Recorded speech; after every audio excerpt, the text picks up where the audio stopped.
పాత నిబంధనలో రాయబడిన ప్రతి వాగ్దానం యేసుక్రీస్తు ప్రభువారి ద్వారా నీ జీవితంలో బోధిస్తున్న నా జీవితంలో, లైవ్లో వాక్యం వింటున్న ప్రతి కుటుంబ జీవితంలో అవును ఆమేనన్నట్లుగానే దేవుడు కార్యం చేయబోతున్నాడు. ఏంటా మాట? ఎంత గంభీరమైన మాటో చూడండి.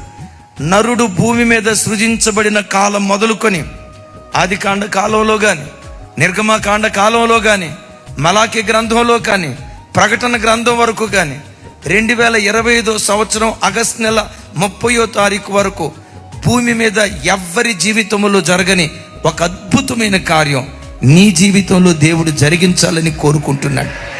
ఒక్క మాటలో చెప్పాలంటే, నువ్వు పుట్టిన నాట నుండి ఎన్నడూ నువ్వు అనుభవించని ఓ క్రొత్త ఆశీర్వాదం, ఓ క్రొత్త దీవెన, ఓ క్రొత్త మహిమ, ఓ క్రొత్త సమృద్ధి ఈ మాసం నీకు నీ పిల్లలకు తన మహిమ కొరకు దేవుడు అనుగ్రహించునుగాక. నా సొంత మాటలు కాదు, ఇది ఎక్కడ రాయబడిన మాటలు?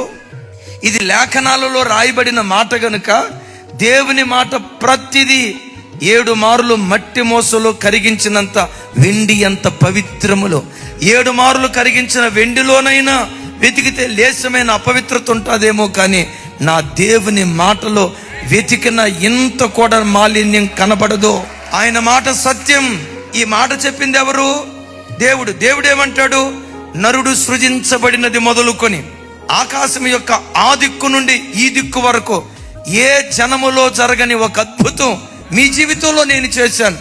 ఆ కాలంలో ఇశ్రాయేలీయుల జీవితాల్లో ఎలా చేశాడో, చెల్లి తమ్ముడు, ఒకవేళ గుండెల నిండా పొట్టాడు దుఃఖం పెట్టుకొని, గుండె కోత ఎవరికి చెప్పుకోవాలో అర్థం కాక, ఈ ప్రార్థనకు వచ్చేటప్పుడు కూడా ఇంట్లో ఏడ్చి ఇంతేనేమోలే, నా తలరాత మారదేమోలే, ఇది నా కర్మేమోలే, ఈ దుఃఖం అనుభవించడానికే దేవుడు నన్ను పుట్టించాడేమో, నా బ్రతుకు శాపగ్రస్తమేమో, నేనంటే దేవునికి ఇష్టం లేదేమో, నా మీద దేవునికి మనసు లేదేమో, అయ్యో తృణీకరించబడిన బ్రతుకు నా బ్రతుకేమో అన్నట్లుగా ఈ మీటింగ్కి వచ్చేటప్పుడు కూడా, ఈ ప్రార్థనకు వచ్చేటప్పుడు కూడా ఒకవేళ ఇంటిలో ఏడుస్తూ వచ్చేవేమో, ఒక శుభవార్త, నువ్వు పుట్టిన నాటి నుండి నేటి వరకు ఎప్పుడు ఎన్నడూ జరగని ఒక వినూత్నమైన కార్యం నీ ఇంటిలో నీ పిల్లల జీవితాల్లో దేవుడు జరిగించబోతున్నాడు.